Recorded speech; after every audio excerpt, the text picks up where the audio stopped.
Hey guys, it's Miharu. About 2 years ago, I did a video addressing the concerns and complaints people had about the then upcoming Spyro Reignited trilogy, and now that we have a brand new Crash game coming our way, I feel it's a good time to go through what we know, what we don't know, and give some insight to those on the fence about pre-ordering. Before we begin, here's how this is going to work. For organization purposes, I'm going to be grouping each point into categories: visual, audio, content, and behind the scenes. This way it'll be easier for you to skip to a specific section of the video that may address the type of concern you may have. With that said, let's get started. I suppose I have to bring up the art direction again because I can't go one day without seeing someone say it's awful or post a petition to have Toys for Bob change it. Not only is this just their style, but to me it perfectly represents what I always saw the Crash series as: wacky, cartoony adventure games with bizarre concepts. Maybe that doesn't sound appealing to some people, but I like it personally. In fact, it's one reason I prefer the post-Naughty Dog games, as they brought out that humorous side to an insane level. On the flip side, those who like the style are worried that it will be changed again before release. The next is frame rate. Everyone's gotta have their smooth 60 FPS or else their eyes will bleed and everything will fall apart. I get it. Honestly, this has never been an issue for me.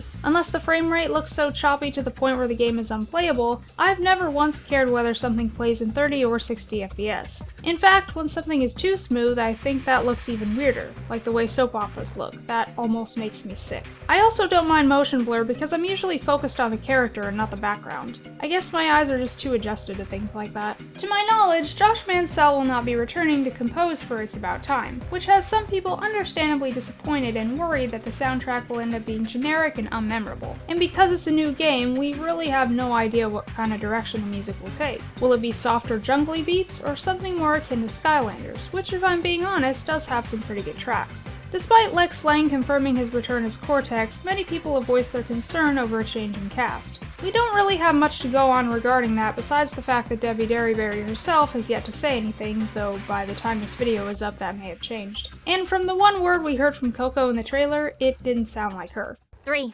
Really? Only 3? With the game having the full price of 60 buckaroos slapped onto it, it's easy to understand why people are afraid it won't be worth it in the end. And that comes down to two main reasons: length and difficulty. As for the former, look no further than this image, which confirms this is indeed a full sequel with over 100 levels. As overly ambitious as that may sound, it definitely justifies the price. And with both the retro and modern game modes, it looks like challenge and replayability won't be a problem either. Then you have the other side who might end up complaining about it being too hard. Remember, we live in a world where every new game that comes out is Dark Souls, and it's sad to think that these journalists and their scores are what essentially controls whether or not a series can progress forward. We just don't want Crash to be stuck in limbo again. The whole post-Naughty Dog retcon deal is another one people still bring up, despite Paul Yan literally saying that all those events still happened and they are canon. Nothing is being ignored or tossed aside, and besides, I highly doubt they would consider doing such a thing when Nitro Fueled, one of the biggest Crash games at the moment, pays tribute and honors nearly every era of the Bandicoot's history. I wouldn't think they go to such lengths to bring all that back just to get rid of it. Additionally, there are those worried about the underutilization of Naughty Dog characters as well, such as Ripperoo, Tiny, or Brio. And to that I say, well, we kinda have to accept the fact that they may not be able to fit every character into the story, at least not in such a way where they all have major roles to play. Can't have too many cooks in the kitchen. Overcrowding could end up making the situation worse. And since this is the content section, I suppose I must mention downloadable content, aka DLC. And yes, you know where this is going: microtransactions.